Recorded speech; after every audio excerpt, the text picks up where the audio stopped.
yes, that is the foundation of what the process is aiming to guide you through, but how you go through each of those areas doesn't always have to be 1 to 5 all in one, step. It doesn't always have to be done all at once either. And so one of the examples I give is, let's just say, we're doing these empathy interviews, right? Let's say you've got a principal who is bringing their teachers together. They're doing that survey that you just referenced. And now you've got all of these different things. You want to be asking people a couple of things and always balancing it within that empathy phase. The first one is, how what challenges are you experiencing, but also what's bringing you joy, right? What are the things that you're fearful of, but what are also the things you're motivated by? And I think too often when we talk about challenges, or we talk about empathy and we talk about design thinking, the focus is always like, well, tell me all your problems. And that's great, absolutely. But we want to balance that and also learn about people. What are they motivated by? Because it is only when we have those two ends of the spectrum that we can begin kind of crafting a shared narrative. So that's sort of that first phase, is that empathy phase. Then from that empathy phase, you really want to be able to pull out something to prioritize, right? Because there's so many different things, especially right now more than ever before. There's so many different pieces that are challenging. We have to be able to prioritize which ones we want to address first, and then kind of go from there. And once you've kind of addressed, or you've prioritized the challenge you want to solve for, you want to then go ahead and create that problem statement, right? Those like how might we's. So for example, like if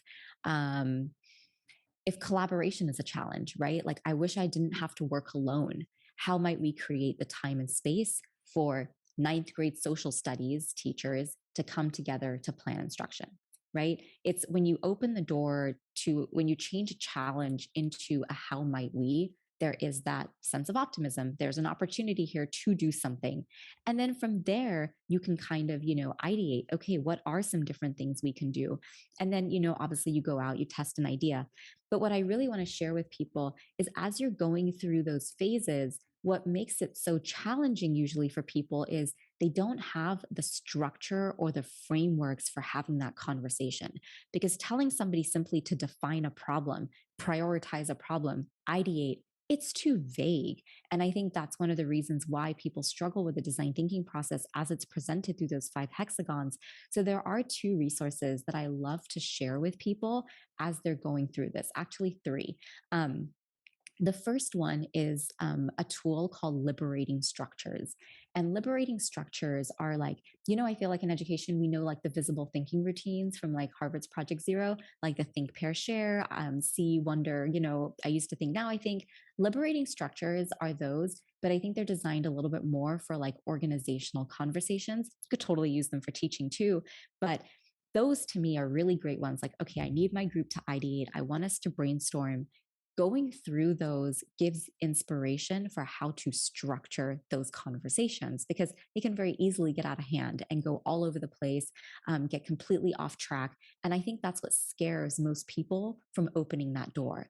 But if you have a structure, and structure really creates freedom, structure isn't designed to control the conversation. Structure is designed to facilitate a dialogue that allows us to move from idea to action. It's not about making sure that people aren't going to say things you don't want to hear and whatnot, but you can only have conversations around topics that are complex. These topics are also emotional. And to be able to navigate those, you have to, one, scaffold that conversation, especially if it's something you've never done. You're going to get so much all at once. It's overwhelming for the person facilitating. So I feel like those liberating structures are really helpful. Another tool that I find really helpful is Session Lab. Session Lab, again, has a really extensive library of different tools you can use to facilitate these conversations, and then gives you the ability to design an agenda as well. And last but not least is Mural. You need a space, a home for these conversations to be visualized so that they're agile, like you can move them around. And I think, in person, we used to do like whiteboards and Post-its. I like Mural. Mural's a digital whiteboard, but it has great templates, and it just is a great home for housing these conversations in a way that's visual.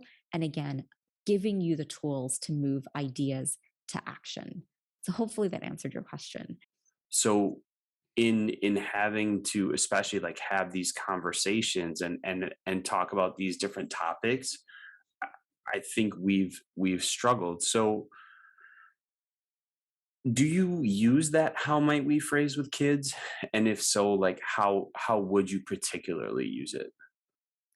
Yeah, and I would start by saying I think whether you're the adult or whether you're the child, um, trying to I think start with a conversation that is going to be more filled with emotion, it's a harder place to start to unpack a new topic that maybe you haven't fully thought through, but also to learn a new process and to learn a new way of thinking and to learn all these new steps.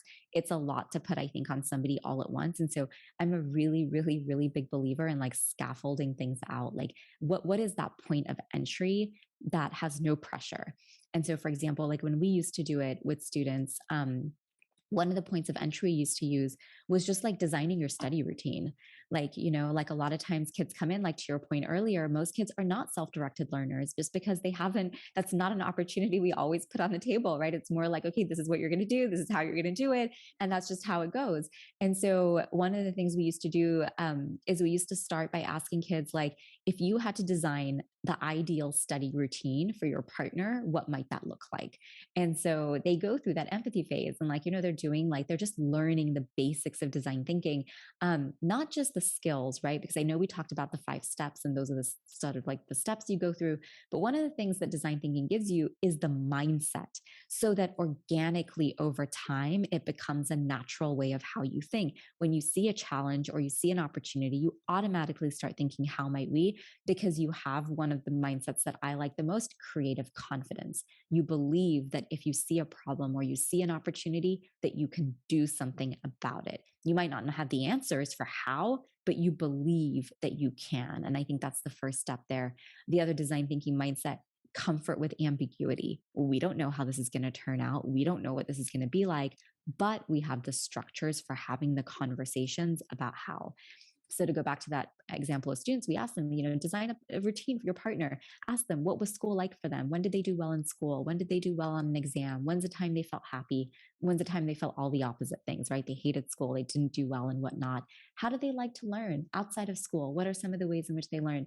And they then take the tools that they have access to, and then they just say like, oh, hey, like, this is a really visual person. I think, you would really benefit if you did X, Y, Z. It's a fun activity, low point of entry, no pressure and whatnot.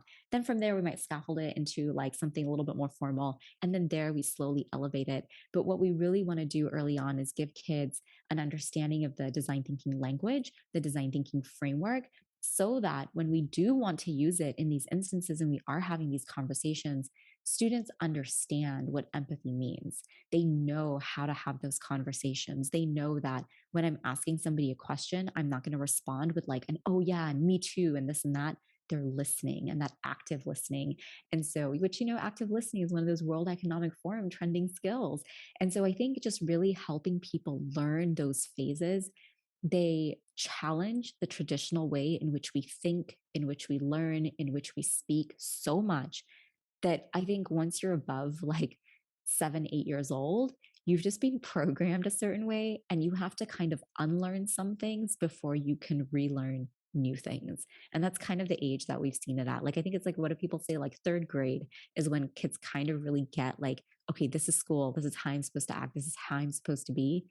So if all of a sudden now in high school, you want to try to flip that script, it can be a disaster sometimes because not because they're rude or kids or whatever, because it's so uncomfortable that you don't know what to do with that feeling. And so you've got to address that in a non threatening way through just like an easy experience, a fun experience before getting into those really heavy topics.